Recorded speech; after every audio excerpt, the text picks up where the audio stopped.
관악구의회가 상임위원장 선출까지 완료하고 원구성 절차를 마쳤습니다. 3개월이나 늦게 구성된 이번 후반기 관악구의회 원구성 과정과 지각 구성이 시사하는 점 등을 살펴보겠습니다. 최면희 기자 나와 있습니다. 안녕하십니까? 안녕하세요. 네, 관악구가 지각 원구성 과정을 이어오던 끝에 당초 계획보다 3개월이 지나 원구성을 드디어 마쳤습니다. 서울 25개 자치구 의회 가운데 마지막 구성인데 가장 큰 원인이 어디에 있을까요? 가장 큰 원인은 양당 동수가 된 의원 비율에 있습니다. 장현수 의원이 지난해 탈당을 하고 국민의힘에 입당하면서 양당이 팽팽한 균형을 이루게 됐는데요. 네.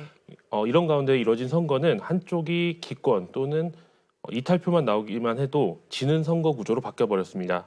물론 상대적으로 다선 후보를 낸 더불어민주당이 좀 유리해 보이는 선거였지만 후보 자격 시비를 걸면서 국민의힘이 압박을 시작했고 결국 국민의힘이 의장 자리를 가져오게 됐습니다. 네, 부의장까지 국민의힘이 가져온 건 전략의 승리라고 보여지는데 어떻습니까?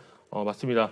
후보 자체를 내지 않는 것은 결과적으로는 큰 실책으로 보여지고요. 네. 후보 등록제 선거에서 뒤늦게 후보를 다시 내는 것도 사실상 명분이 없기 때문에 의장단을 고스란히 국민의힘이 가져가게 됐습니다. 또 여기에는 좀 구조적인 원인도 있는데 더불어민주당 같은 경우에는 의장단으로 출마할 3선 이상의 중진이 별로 없고 네. 초재선 의원들로 대부분 이루어졌다는 점이 있습니다.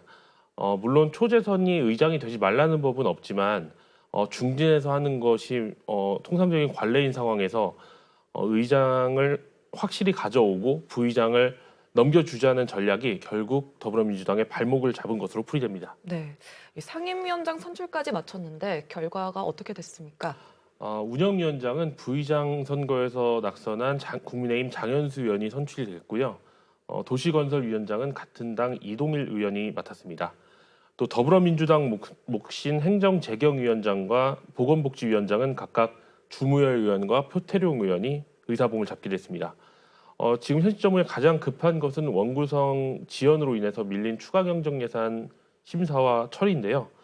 구성된 상임위별로 오는 28일까지 신속히 처리할 예정입니다.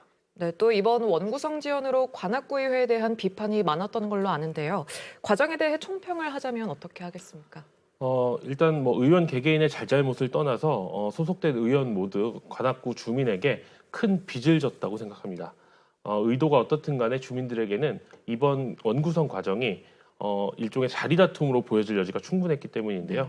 자칫 더 길어졌을 경우에는 추경 예산 집행에 차질이 불가피한 상황이었습니다. 네. 양당 체제에서 비슷한 의석으로 경쟁을 하는 경우가 지방의회에서는 굉장히 많은데 비슷한 일이 벌어지지 않는다는 보장이 앞으로도 없고 또 이번 일을 교훈으로 처음 선거에 출마했을 때 초심을 잡는 계기가 됐으면 좋겠습니다. 네, 말도 많고 탈도 많았던 관악구의회 원구성이 마무리된 가운데 지방의회가 원만한 합의와 대화의 장이 되길 기대해보겠습니다. 최면희 기자와 이야기 나눠봤습니다. 고맙습니다. 감사합니다. 핫 컨텐츠 앤 뉴스 HCN